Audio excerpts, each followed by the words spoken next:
കർണാടകയിൽ രാഷ്ട്രീയ രംഗത്ത് പുതിയ വിവാദത്തിന് തിരിതെളിക്കുകയാണ് സിദ്ധരാമയ്യ സർക്കാർ. പൊതുസ്ഥലങ്ങളിൽ RSS പ്രവർത്തനങ്ങൾ നിരോധിച്ചുകൊണ്ടുള്ള പുതിയ നിയമനിർമ്മാണമാണ് സിദ്ധരാമയ്യ സർക്കാർ മുന്നോട്ട് കൊണ്ടുവരുന്നത്. സർക്കാർ ഓഫീസുകളിലും പൊതുനിരത്തുകളിലും ആർക്കും തോന്നിയതുപോലെ ആകാൻ സാധിക്കില്ല എന്നതാണ് പുതിയ ഉത്തരവിൽ വരുന്നത്. ഇതുമായി ബന്ധപ്പെട്ട പുതിയ വിശദാംശങ്ങൾ നമുക്ക് നോക്കാം.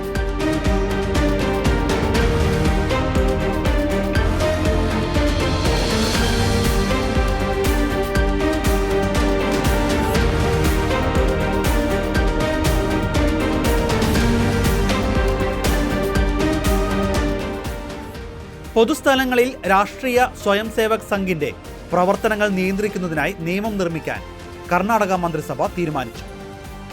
ഇനി പൊതുസ്ഥലങ്ങളിലോ റോഡുകളിലോ ഇഷ്ടമുള്ളത് ചെയ്യാൻ കഴിയില്ലെന്നും എന്തു ചെയ്യണമെങ്കിലും അത് സർക്കാരിന്റെ അനുമതിയോടെ മാത്രമായിരിക്കണമെന്നും മന്ത്രി പ്രിയങ്ക് ഖാർഗെ വ്യക്തമാക്കി. പൊതുനിരത്തിലൂടെ വടിയും കറക്കി പദസഞ്ചലനം നടത്താൻ ഇനി കഴിയില്ല. ഇതെല്ലാം പുതിയ നിയമത്തിന്റെ ഭാഗമായി മാത്രമേ ചെയ്യാൻ സാധിക്കൂ.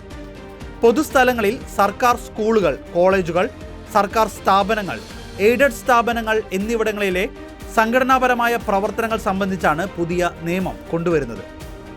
ആഭ്യന്തര, നിയമ, വിദ്യാഭ്യാസ വകുപ്പുകൾ നേരത്തെ പുറപ്പെടുവിച്ച ഉത്തരവുകൾ ഏകീകരിച്ച് പുതിയ നിയമം രൂപപ്പെടുത്തുമെന്നും ഇത് അടുത്ത 2-3 ദിവസത്തിനുള്ളിൽ പ്രാബല്യത്തിൽ വരുമെന്നും പ്രിയങ്ക് ഖാർഗെ അറിയിച്ചു. നേരത്തെ RSSനെയും പോഷക സംഘടനകളെയും നിരോധിക്കണമെന്നാവശ്യപ്പെട്ട് പ്രിയങ്ക് ഖാർഗെ മുഖ്യമന്ത്രി സിദ്ധരാമയ്യയ്ക്ക് കത്തയച്ചിരുന്നു. ഇതിന്റെ അടിസ്ഥാനത്തിലാണ് നിലവിലെ നിയമനിർമ്മാണ നീക്കം.